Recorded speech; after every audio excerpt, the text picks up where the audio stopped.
एक बात बताई न बतावे देबुका, एक बात बताई न बतावे देबुका, लाई बन सुनुरा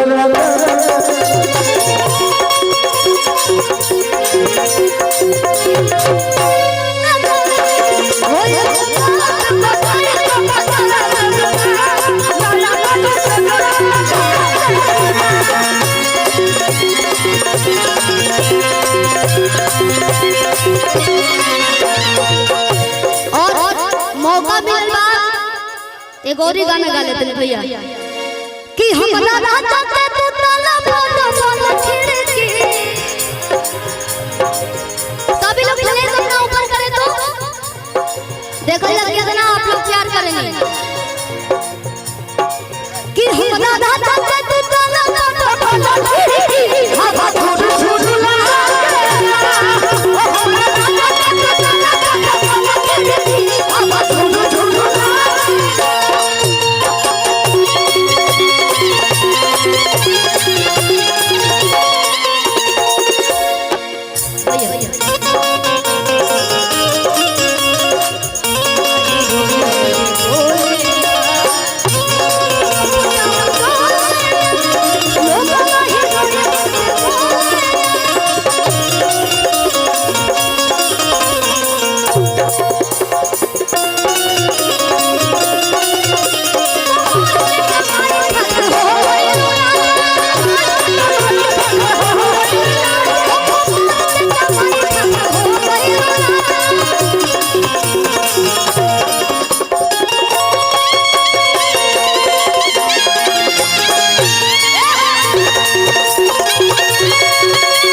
देखिए बात ऐसा बा कि मंच पर बहुत कम लोड बा और वो लोग हिलाए तो गिर गिर ऐसे हम कहत नहीं कि लोग हिलाई मत। अच्छा दढ़िया बेटा थोड़ा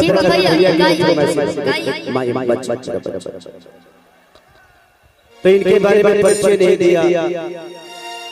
अभी लगातार इन्होंने मेरे साथ एक राजा राम सिनेमा किया है और कौन सा मेहरबान सिनेमा किया और राजा राम किया और लगातार इनके साथ गाना मेरा बहुत बड़ा हिट है कि बाल तोहारी करे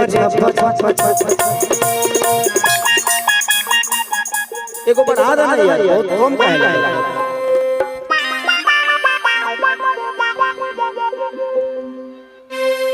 अरे रबुरिया झुलुटिया बलब चले बाटे जी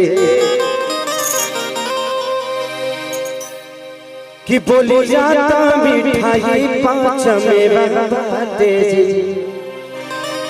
हमरा बबली भैया के फरमाइशी बा कि रहू में झकास कपड़ा करिया लागेला इस सबरिया अरे दढ़िया जन बना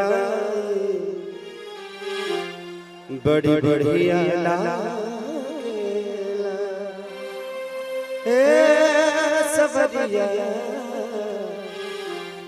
लेके आइए सपना चौहान जी के साथ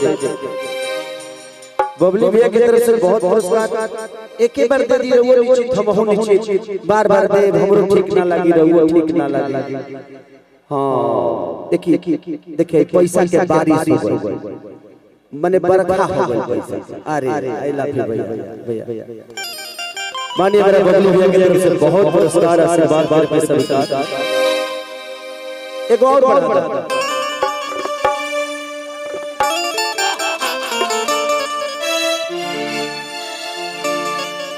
कि सही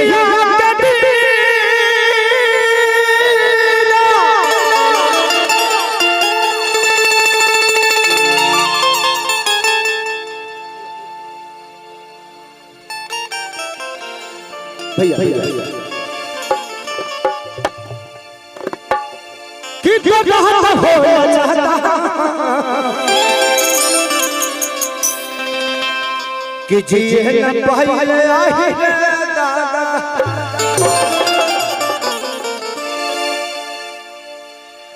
कि सोहन जैसन दे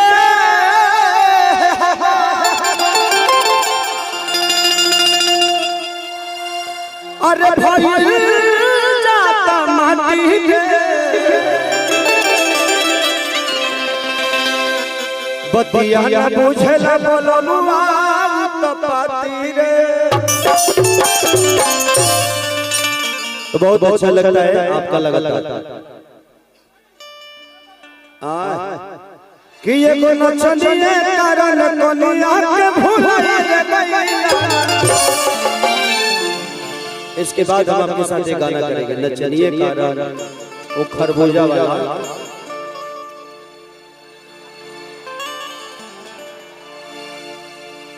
थैंक यू। आप कुछ कहना चाहिए? I love you. I love you all.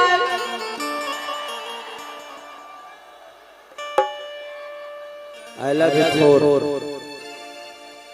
कि रब का झुलुठिया बनबो जनने बाटे जी।